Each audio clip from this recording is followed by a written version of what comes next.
ಮಲೆನಾಡು ಮಂಡ್ಯದಲ್ಲಿ ಧಾರಾಕಾರವಾಗಿ ಮಳೆಯಾಗ್ತಾ ಇದೆ. ಇದರಿಂದಾಗಿ ಸಾಕಷ್ಟು ಅವಾಂತರಗಳೇ ಸೃಷ್ಟಿಯಾಗ್ಬಿಟ್ಟಿದೆ.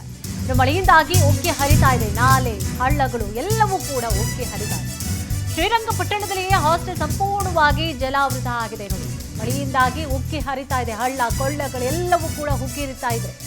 ಶ್ರೀರಂಗಪಟ್ಟಣದಲ್ಲಿ ಹಾಸ್ಟೆಲ್ ಕೂಡ ಸಂಪೂರ್ಣವಾಗಿ ಜಲಾವೃತ ಆಗಿಬಿಟ್ಟಿದೆ. ಹಾಸ್ಟೆಲ್ನಿಂದ ಹೊರಗಡೆ ಬರಲಿಕ್ಕಾಗದೆ ವಿದ್ಯಾರ್ಥಿಗಳು ಪರದಾಟವನ್ನು ಅನುಭವಿಸ್ತಾ ಇದ್ದಾರೆ. ರಾತ್ರಿ ಇಡೀ ನಿದ್ದೆ ಮಾಡದೆ ವಿದ್ಯಾರ್ಥಿಗಳು ಜಾಗರಣೆ ಮಾಡಿದ್ದಾರೆ. ಇದು ಎಲ್ಲ ಟೈಮ್ನಲ್ಲಿ ಆಗುವಂತಹ ಪರಿಸ್ಥಿತಿ ಇದು.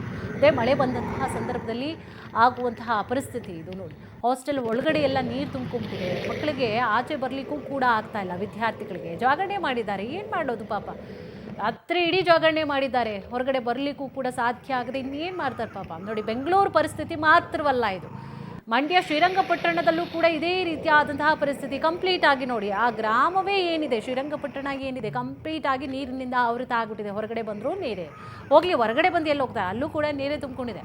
ಭಾಳಷ್ಟು ದೂರ ಹೋಗಬೇಕಾಗುತ್ತೆ ನೀರಿಲ್ಲದೆ ಇರೋ ಜಾಗ ಹುಡ್ಕೊಂಡು ಹೋಗ್ಬೇಕಂದ್ರೆ. ಅಂದರೆ ಕಂಪ್ಲೀಟ್ ಆಗಿ ಎಲ್ಲ ಕಡೆನೂ ಕೂಡ ಆವರಿಸ್ಕೊಂಡಿರುವಂಥದ್ದನ್ನ ಕೂಡ ಗಮನಿಸ್ತಾ ಇದೆ.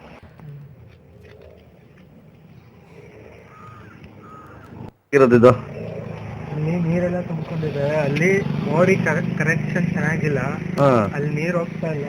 ನೀರೆಲ್ಲ ನಿಂತಿರೋದ್ರಿಂದ ನೋಡಿ ನಮ್ಮ ವಿದ್ಯಾರ್ಥಿ ನಿಲಯದಲ್ಲಿ ಓಡಾಡಕ್ಕೆ ಸಮಸ್ಯೆ ಆಗುತ್ತೆ ಇಲ್ಲಿ. ಹಂಗಾಗಿ ಇಲ್ಲಿ ಎಲ್ಲ ಕನೆಕ್ಷನ್ ಕರೆಕ್ಟ್ ಆಗಿ ಸರಿಯಾಗಿ ನೀರ್ ಹೋಗೋ ತರ ಮಾಡಿದ್ರೆ ನಮ್ಗೆ ತುಂಬಾ ಸಹಾಯ ಆಯ್ತು. ಮತ್ತೆ ಇಲ್ಲೆಲ್ಲ ಗಿಡ ಎಲ್ಲ ಜಾಸ್ತಿ ನೀರ್ ಬಂದು ಎಲ್ಲ ಹಾಳಾಗ್ತಾ ಇದೆ.